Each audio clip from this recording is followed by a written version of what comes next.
नमस्कार विद्यार्थी मित्रांनो, मी पुन्हा एकदा आपणा सर्वांचं या वेब सिरीज मध्ये स्वागत करतो. गेल्या 4-5 लेक्चर पासून आपण राष्ट्रवादाचे घटक या प्रश्नाचा अभ्यास करत आहोत. आपण मागील लेक्चरला समान भाषा, समान संस्कृती, समान इतिहास, समान आर्थिक हितसंबंध, भौगोलिक एकता, वांशिक एकता ही जी काही घटक आहे ही राष्ट्रवादाच्या जडणघडणीमध्ये अतिशय महत्त्वपूर्ण भूमिका निभावत असतात. या संदर्भात आपण सविस्तर आढावा घेतलेला होता. आजही आपण त्या पुढील जे काही मुद्दे राहिलेले आहेत, हे समान आर्थिक हितसंबंध, समान राजकीय आकांक्षा, समान शासन, एकत्र राहण्याची इच्छा, तर ह्या मुद्द्यांचा आपण सविस्तर आढावा घेणार आहोत. तर सर्वप्रथम आपण समान इतिहास आणि परंपरा हा जे काही महत्वाचा हा घटक आहे, या घटकाचा राष्ट्रवादाच्या जडणघडणीमध्ये कशा प्रकारे महत्वाची योगदान राहिलेलं आहे किंवा महत्वाचा घटक आहे हा, या संदर्भात आपण आढावा घेऊया. तर इतिहासामध्ये, समाजामध्ये काय काय जुन्या काळामध्ये, गत काळामध्ये काय काय घडामोडी घडलेल्या आहेत, ज्या काही चळवळी झालेल्या असतील किंवा जे नवीन निर्माण झालेले जे काही विचार प्रवाह असतील, युद्ध असेल, या संस्कृती असेल जुन्या काळाची, या सगळ्यांचा समावेश या इतिहास या घटकामध्ये होत असतो. त्या संदर्भात त्याची सविस्तर अशी नोंद केलेली असते इतिहासामध्ये, कालसंगत नोंद असते. असं हे इतिहासाचं स्वरूप आहे. या इतिहासाचा एक राष्ट्रीय संस्कृतीच्या जडणघडणीमध्ये अतिशय महत्वपूर्ण स्थान आहे. त्यामुळे राष्ट्राची जडणघडण होत असते. मग राष्ट्रीय इतिहास आणि परंपरा आणि या इतिहासामध्ये नोंदवलेले सामाजिक जे काही सांस्कृतिक वैभव आहे किंवा थोर नेते असतील, तत्ववेत्ते असतील, संत असतील, यांची चरित्र किंवा वीरांच्या शौर्यगाथा, परंपरा असतील, इतिहासामध्ये जे काही राष्ट्रासाठी बलिदान केलेले जे काही योद्धे असतील, त्यांनी जे काही बलिदान केलेल्या घटना असतील, त्यांच्या पराक्रमाच्या गाथा असतील, यांचं वाचन आणि मनन केल्यानंतर एक तरुणांना एक प्रेरणा मिळत असते. या प्रेरणेतूनच तरुणांना किंवा लोकांना किंवा त्या राष्ट्रातील किंवा त्या राज्यातील लोकांच्या मनामध्ये आपल्या राष्ट्राविषयी एक वेगळा अभिमान, राष्ट्र अभिमान निर्माण होत असतो. त्यामुळे रॅमसे मूर हे जे काही अभ्यासक आहे ते म्हणतात की ऐतिहासिक पराक्रम आणि वीर यामुळे, याबरोबर सोसलेली संकटे यामुळे राष्ट्रीय ऐक्याची भावना जी आहे ही भावना सुदृढ वाढीस लागत असते. इतिहासामुळे राष्ट्राभिमान, राष्ट्रीय प्रेम हे निश्चितपणे द्विगुणित होत असते, हे खरं आहे. म्हणून काही राष्ट्रांनी आपल्या राजकीय व्यवस्थेस अनुकूल असे इतिहासाचे पुनर्लेखन करून घेतलेले आहे. रशिया असेल, या संदर्भात रशियाचं उदाहरण आहे. भारतीय स्वातंत्र्य लढ्याचा जो काही इतिहास आहे हा असाच स्फूर्तिदायक आहे. म्हणजे इतिहास जर चांगला स्फूर्तिदायक असेल तर त्या वर्तमान काळातील जे काही लोक असतील तर त्या लोकांमध्ये निश्चितपणे राष्ट्राची राष्ट्राविषयी आत्मीयता निश्चितपणे जागरूक होत असते. मग भारताचा स्वातंत्र्याचा लढा जो आहे, ह्या लढ्याचा जो काही इतिहास आहे हा असं अतिशय स्फूर्तिदायक आणि प्रेरणादायी आहे.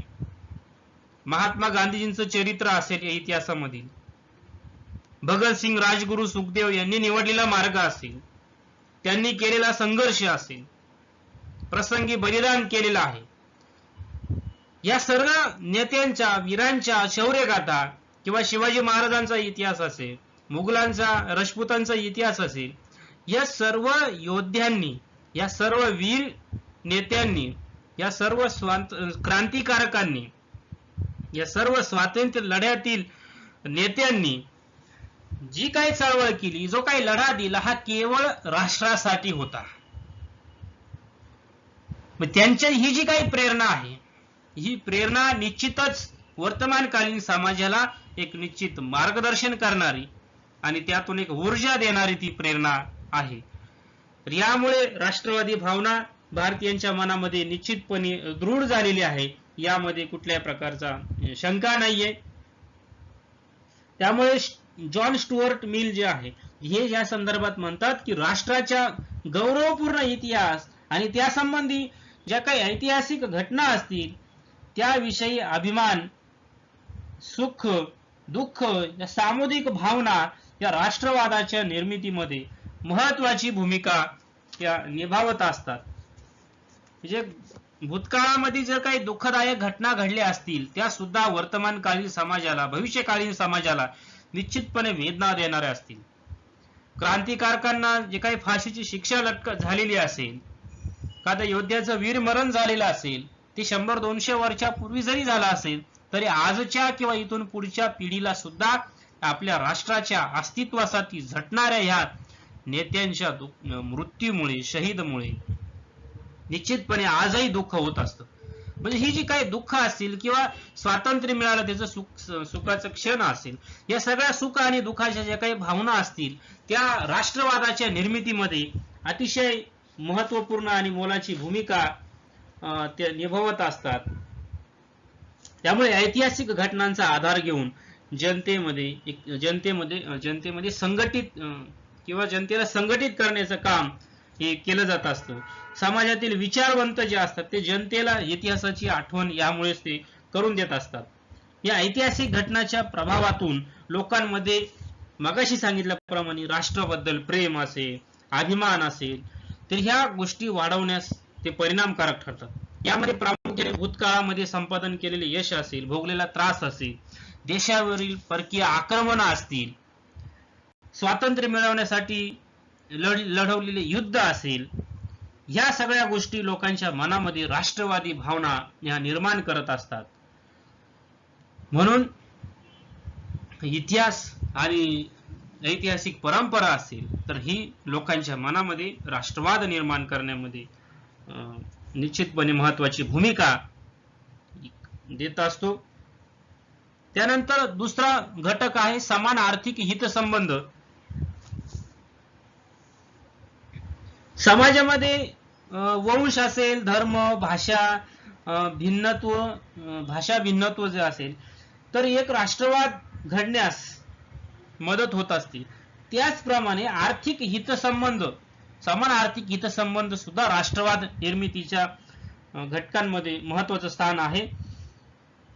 आपले आर्थिक हितसंबंध जपण्यासाठी एकत्र येऊन एक कृती करण्याची एक अस्मिता लोकांच्या मनामध्ये निर्माण होत असते. त्यातून एक राष्ट्रीय भावना निर्माण होत असते. याचं उत्तम उदाहरण म्हणजे अमेरिका आहे. अमेरिकेचा जो काही अमेरिकन राष्ट्रवाद निर्माण झालेला आहे तो या समान आर्थिक राष्ट्रवादामुळे निर्माण झालेला आहे, समान आर्थिक हितसंबंधांमुळे निर्माण झालेला. की अमेरिकेमध्ये जे स्वतंत्र 13 वसाहती होत्या त्या वसाहतींवर इंग्रजांचे प्रशासन होतं. मग त्या वसाहतींवर जे काही कर लावले होते, जे काही स्टॅम्प ड्युटी लागले असतील, त्यानंतर ते सैन्याचा जो काही खर्च असेल, कर्ज वसुली असेल, तर या संदर्भात ह्या सर्व 13ही वसाहतींमध्ये समान असंतोष प्रसारित झालेला होता ब्रिटिशांविरोधात.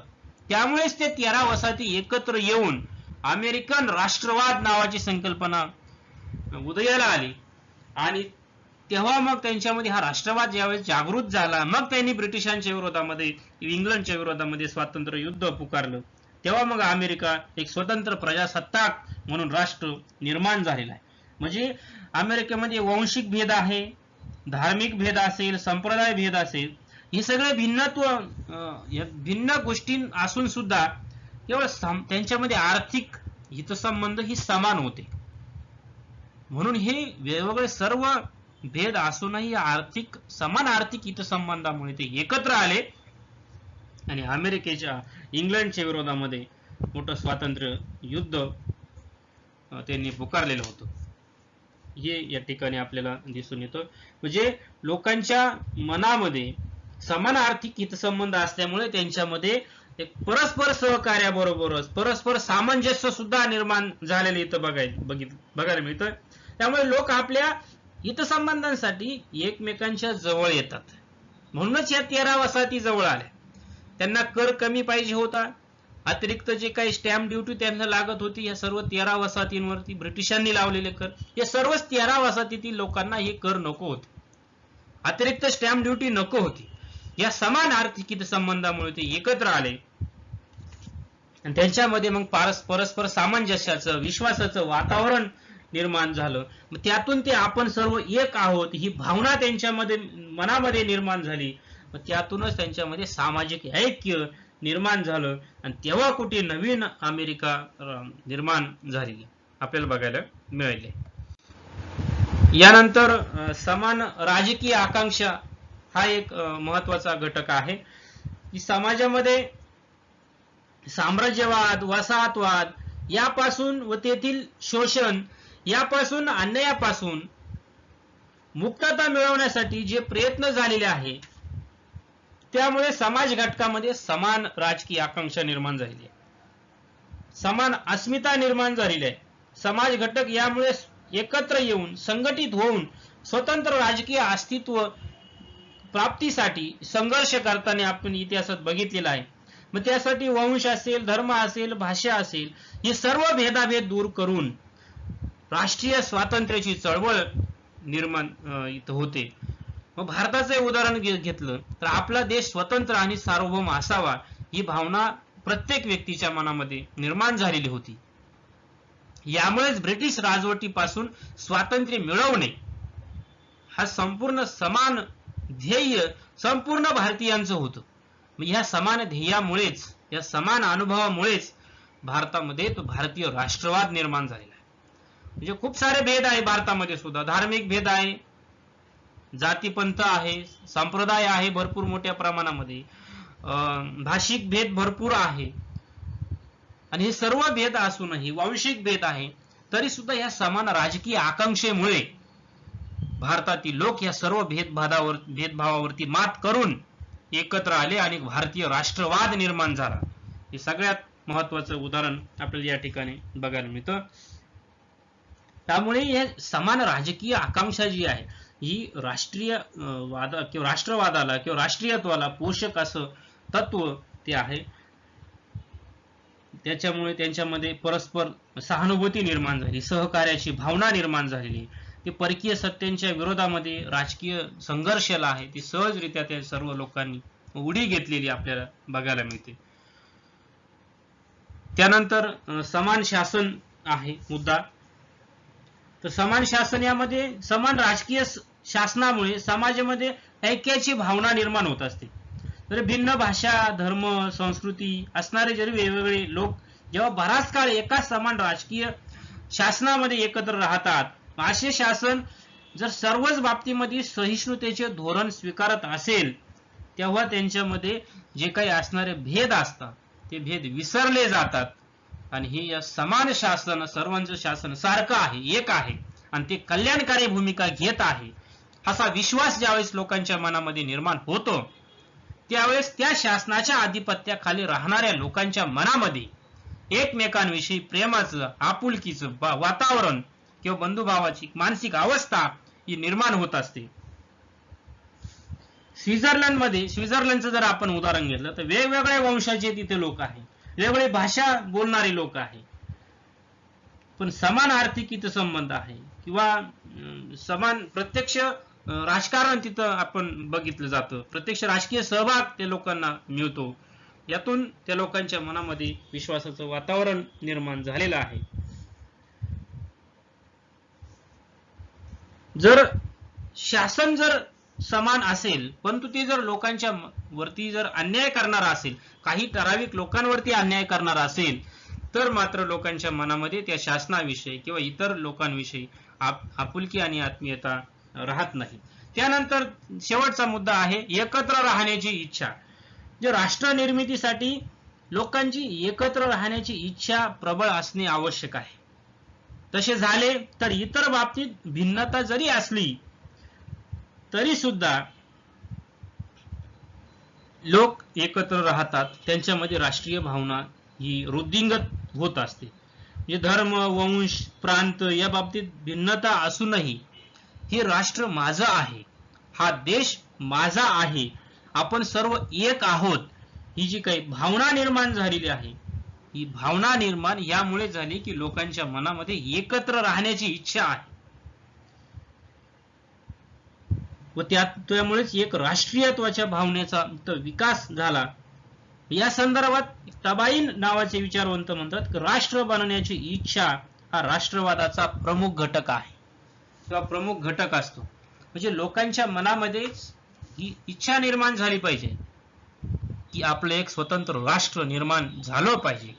ही जी एकत्र राहण्याची इच्छा आहे ना, हा सगळ्यात मोठा आणि महत्वाचा राष्ट्रवादाच्या निर्मितीचा घटक आहे. जे राष्ट्रीयत्वाची भावना ही निर्माण करणारे जे वेगवेगळे काही घटक आहे, या संदर्भात आपण सर्व सविस्तर आढावा घेतलेला आहे. त्यामध्ये भौगोलिक एकता असेल, वांशिक एकता असेल, भाषिक समानता असेल, समान धर्म असेल, समान इतिहास आहे, समान रूढी परंपरा असतील, समान संस्कृती असेल, तर या सर्व घडामोडींचा आपण सविस्तर आढावा घेतलेला आहे. तर हा सगळ्यात महत्वाचा प्रश्न आहे राष्ट्रवादाचे घटक म्हणून. हा 5 ते 6 लेक्चर आपण याचे अभ्यासलेले आहेत, तर याचा सविस्तर अभ्यास होणं गरजेचं आहे. म्हणूनच आपण हा सविस्तर त्याला पुरेपूर वेळ देण्याचा आपण प्रयत्न केलेला आहे. या संदर्भात अजूनही आपण सविस्तर आढावा घेऊया. जेव्हा आपण वर्गामध्ये आपण एकमेकांशी भेटूच त्यावेळेस पुन्हा एकदा त्याचा सविस्तर आढावा घेऊया. यानंतरचा पुढील लेक्चरमध्ये आपण पुढील प्रश्न अभ्यासूया. तोपर्यंत हा प्रश्न इथे संपलेला आहे, याची सर्वांनी नोंद घ्यायची आहे.